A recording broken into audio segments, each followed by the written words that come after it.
टुनटुनी चिड़िया अपने शौहर और अपनी सास के साथ एक घने जंगल में रहती थी। उसका शौहर बहुत ही शराबी तोता था। वो जो कुछ भी कमाता था वो सारा कुछ नशे में उड़ा देता था। उनका घर बड़ी मुश्किल से चलता था। एक दिन बंटी तोते के पेट में दर्द हुआ तो उसे डॉक्टर के पास ले गई।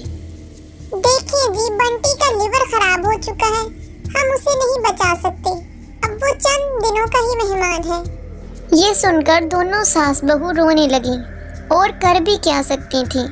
बंटी तोते ने तो शराब पी पी कर अपना जिस्म कमज़ोर कर लिया था। कुछ महीनों बाद बंटी मर गया, लेकिन उनके घर खाने के लाले पड़ गए। दोनों सास बहू भीख मांगने लगी और जहाँ कहीं कुछ मिल जाता वहीं कुछ खा लेती। एक दिन टुनटुनी और उसकी सास बड़े घर में भीख मांगने गए तो उसकी मालकिन रात का बचा हुआ खाना ले आई। अरे तुम दोनों तो बहुत कमजोर और बीमार लग रही हो, क्या बात है? पिछले 2 दिनों से हम दोनों ने कुछ भी नहीं खाया। मेरे शौहर की वफात के बाद हम दोनों सास बहू भीख मांग कर ही गुजारा कर रहे हैं।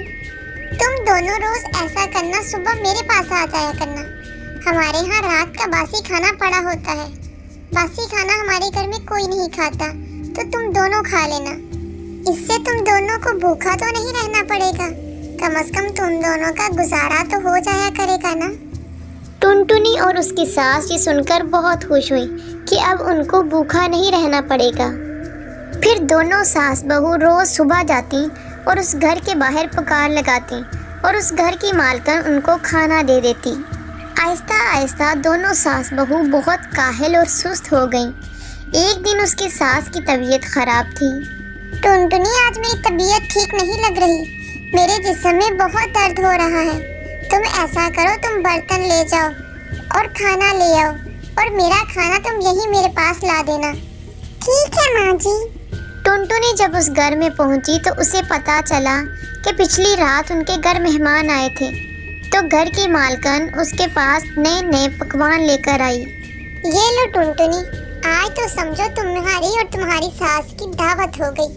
रात हमारे घर मेहमान आए थे, इसलिए रात कई तरह के पकवान बने थे और मैंने तुम दोनों सास बहू के लिए गुलाब जामुन भी रखी है। टुनटुनी ने शुक्रिया अदा करके उससे सारे पकवान ले लिए और गुलाब जामुन देखकर उसके मुंह में पानी आ गया। अरे ये गुलाब जामुन तो मुझे बहुत टेस्टी लग रही है। माँ जी की तबीयत खराब है तो मैं इसीलिए यही खा लेती हूँ। टुनटुनी ने जल्दी से गुलाब जामुन खा लिए और बाकी के पकवान लेकर अपने घर आ गई। टुनटुनी की सास इतने अच्छे पकवान देखकर खुश हो गई। आज तो बहुत कुछ मिल गया भीख में। हाँ माँ जी, रात मालकिन के घर मेहमान आए थे, इसलिए बहुत ज्यादा पकवान बने हुए थे।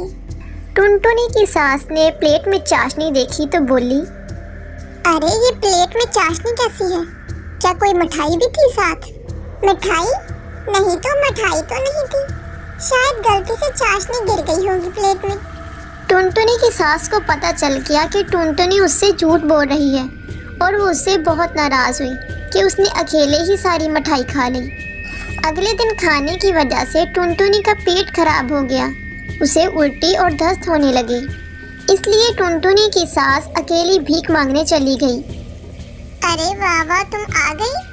आज तो इतना खाना बचा है कि तुम दोनों 3 दिन तक बैठकर खाओगी तब भी खत्म नहीं होगा। मालकिन ने आज फिर खाने को बहुत कुछ दिया और इसमें साथ थोड़ी सी रसमलाई भी रखी हुई थी। रसमलाई देखकर तो सास के मुंह में पानी आ गया और वो सोचने लगी, अरे कल टुनटुनी ने अकेले अकेले सारी मिठाई खा ली थी। अगर आज मैं अकेली रसमलाई खा लूं तो इसमें कोई हर्ज तो नहीं। इसे कहते हैं जैसी करनी वैसी भरनी।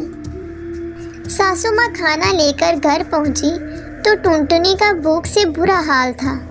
सारा दिन उल्टी और दस्त से वो बहुत नडाल हो गई थी। माँ जी, ये क्या? आज तो फिर इतने अच्छे अच्छे पकवान मिले हैं। हाँ टुनटुनी, मैं तुम्हारे लिए बहुत अच्छे पकवान लेकर आई हूँ। टुनटुनी की नज़र रसमलाई की प्लेट पर पड़ी जहाँ रसमलाई खत्म हो चुकी थी। माँ जी, ये क्या? ये तो रसमलाई लग रही है मुझे। क्या आपको कुछ और भी मिला था? नहीं टुनटुनी, और तो कुछ भी नहीं मिला मुझे। झूठ मत बोले, आज आपको रसमलाई मिली थी। नहीं टुनटुनी, मुझे रसमलाई नहीं मिली। जैसे तुम्हें कल रसगुल्ले नहीं मिले थे, वैसे ही आज मुझे रसमलाई भी नहीं मिली। अच्छा, तो फिर आप मुझसे बदला ले रही हैं? नहीं टुनटुनी, मैं तो तुम्हें सबक सिखा रही हूँ। अगले दिन फिर दोनों सास बहू मालकन के घर पहुंची। अरे कब तक तुम दोनों भीख मांगती रहोगी दूसरों के घरों में? अगर खुद कुछ काम करो तो भोजन का इंतजाम खुद ही हो जाएगा। लेकिन मुझे इस बढ़ापे में कौन काम पर रखेगा? अरे बूढ़ी हो, अपाहज तो नहीं ना? मालकन की नौकरानी काम छोड़कर चली गई है, ये अच्छा मौका है। अगर तुम दोनों का हो तो मैं काम दिलवा देता हूँ तुम दोनों को। झाड़ू पोछा और बर्तन तो धो सकती हो ना? हाँ, वो तो मैं कर लूंगी, और खाना बनाना भी मुझे बहुत अच्छा आता है ना माँ जी? हाँ, मेरी बहू बहुत अच्छा खाना बनाती है। ठीक है, फिर मैं तुम दोनों के बारे में बात करूंगा, और एक दिन तुम दोनों का डेमो लिया जाएगा। डेमो का क्या मतलब हुआ भाई? डेमो मतलब मालकन तुम्हारा काम देखेगी। अगर तुम्हारा काम पसंद आया तो तुम्हारी नौकरी पक्की। अगले ही दिन मालकन ने उनसे घर की सफाई करवाई और खाना बनाया। उन दोनों ने बहुत ही मेहनत से अच्छा सा खाना बनाया। मालकन और उसका शौहर बहुत खुश हुए। अरे सफाई तो बहुत अच्छी की है इन्होंने।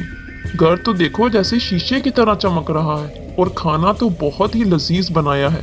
अरे मैं तो कहता हूँ इन दोनों को परमानेंट काम पर रख लो। जी, मैं भी यही सोच रही थी। हमारा काम भी हो जाएगा और इनको रोजगार भी मिल जाएगा, और घर घर भीख भी नहीं मांगनी पड़ेगी इन्हें। आपकी उम्र दराज हो, आपने हम पर बहुत बड़ा एहसान किया है हमें काम देकर। मालकन, आप बहुत मेहरबान हैं। अगर आप न होती हम तो सदा भीख ही मांगते रह जाते। हाँ, अब कभी भी दोबारा भीख मत मांगना, हमेशा मेहनत से कमाना। ऐसे ही दोनों सास बहू मालकन के घर काम करने लगी और उनकी बिगड़ी हुई आदतें दुरुस्त होने लगी।